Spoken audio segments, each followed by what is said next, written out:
They tried to fine me $200 a day because my trees didn't match the neighborhood aesthetic. My trees.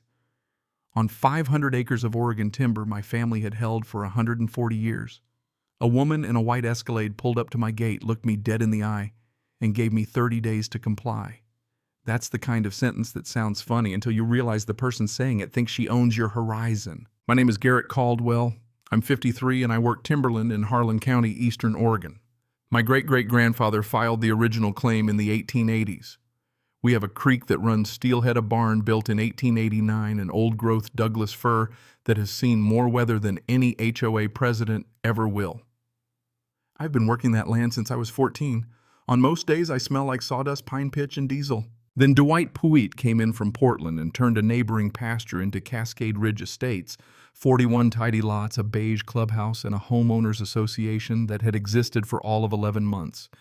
His wife Vonda appointed herself president, and one cold April morning she came out to tell me my family's timber operation was a visual problem. She said my barn was a violation, my fence was a violation, my unmanaged forest growth was a violation, and unless I brought the property into compliance with community standards, they'd start billing me $200 a day. My hands were shaking when she left, not because I was scared, but because I had just been insulted on behalf of dead relatives. And when anger hits like that, you've got two choices: waste it or make it useful. So I did nothing, not helpless, nothing strategic, nothing. I let the 30 days expire. I kept getting up at 5, cutting timber, hauling loads, checking the creek buffer, coming home smelling like fresh cut fir while she was probably waiting for me to beg. On day 31, the first fine showed up. I filed it in a manila folder labeled HOA nonsense.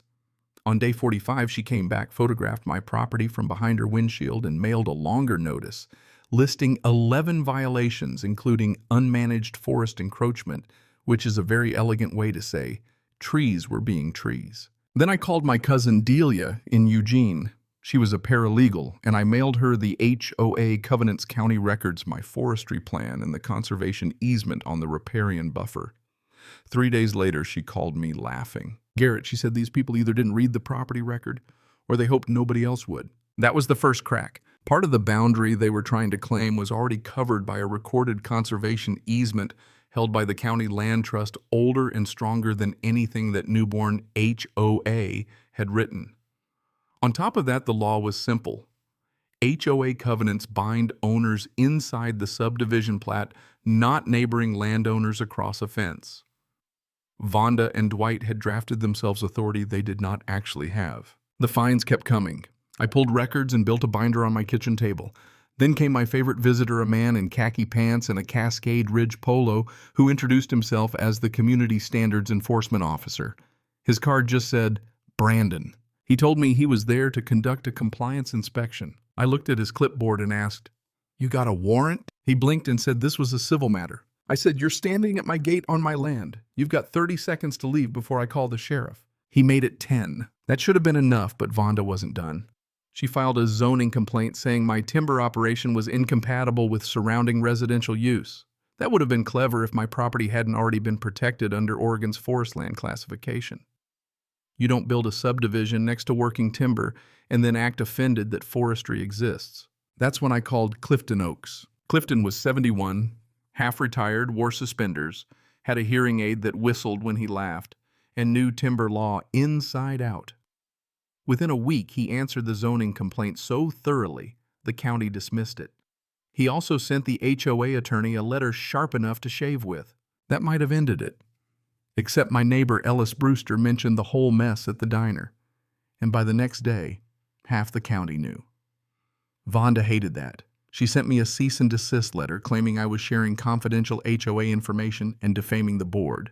Clifton read it, laughed hard enough to wake the hearing aid, and said, "Well, now I'm offended professionally." That letter changed everything. Up to that point, I had been defending.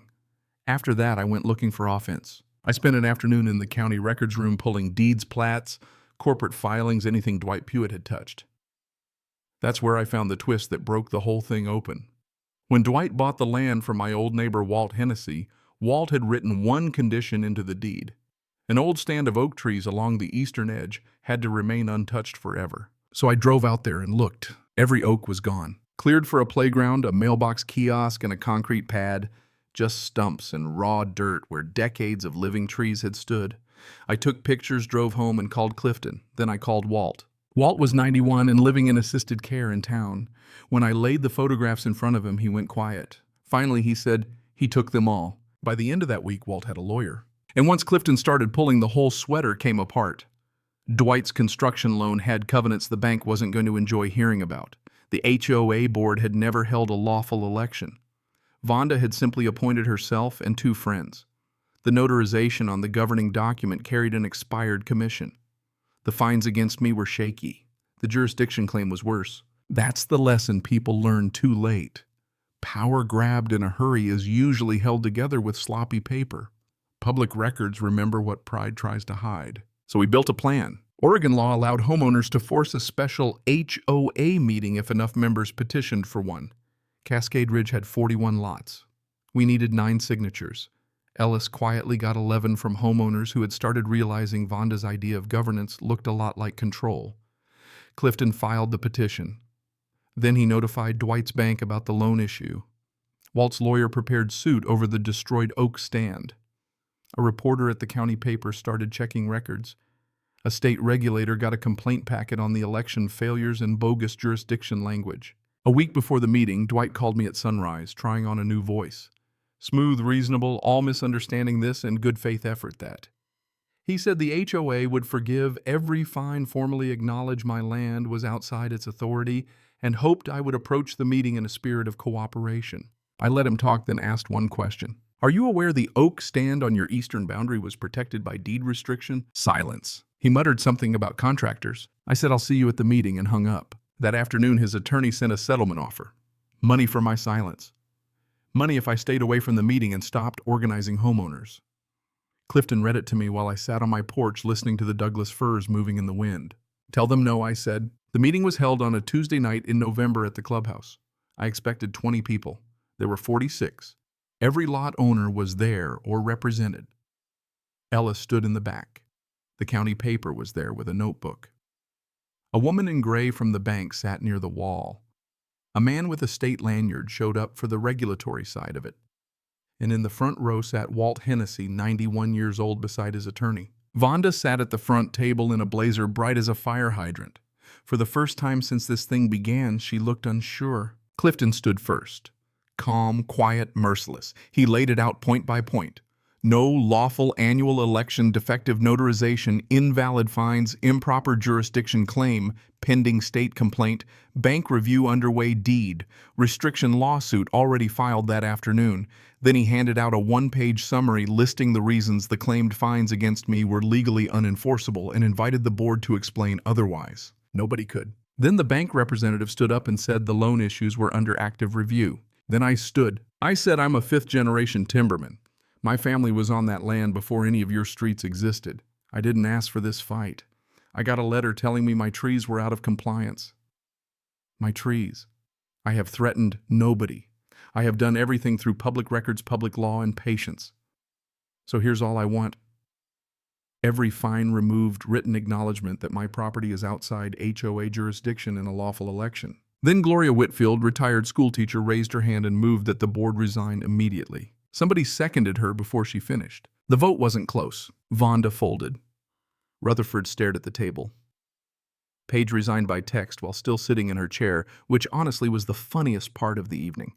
A new interim board was elected on the spot, and when Walt Hennessy's name was announced, the whole clubhouse stood up and applauded him. Outside, somebody lit a fire in a barrel. Smoke drifted through the cold November dark, and I stood there warming my hands, thinking about how some fights aren't won by swinging first. Sometimes you win by keeping every receipt waiting for the right room and letting the truth walk in carrying its own weight. After that, the fast justice came first. The new board wiped every fine, every citation, every enforcement notice. They formally acknowledged my land was outside HOA control. Walt's lawsuit forced a settlement, and Dwight ended up paying to replant 60 native white oaks where he'd bulldozed the old stand. The bank did its audit. The state issued its order. The newspaper ran the story. But the part that stayed with me wasn't the paperwork. It was the reminder that quiet people get underestimated because loud people confuse noise with strength. They think patience means fear. They think restraint means weakness. It doesn't. Sometimes patience is just discipline in work boots. These days, I still wake up at 5, still drink coffee on the porch, still watch the mist lift off the creek while the old firs stand there like they always have. Taller than greed, older than paperwork, unimpressed by people who mistake authority for ownership. The people who tried to fence in 140 years of my family history ended up losing their board, their bluff, and their little kingdom all in one night. So here's the question I can't shake. When somebody abuses a little power, is beating them legally enough? Or does real justice require the kind of public humiliation that makes everybody else think twice? Tell me what you think in the comments, who was right, who was wrong, and if you've ever had to stand your ground when somebody in a title or a blazer thought they had the right to cross your line.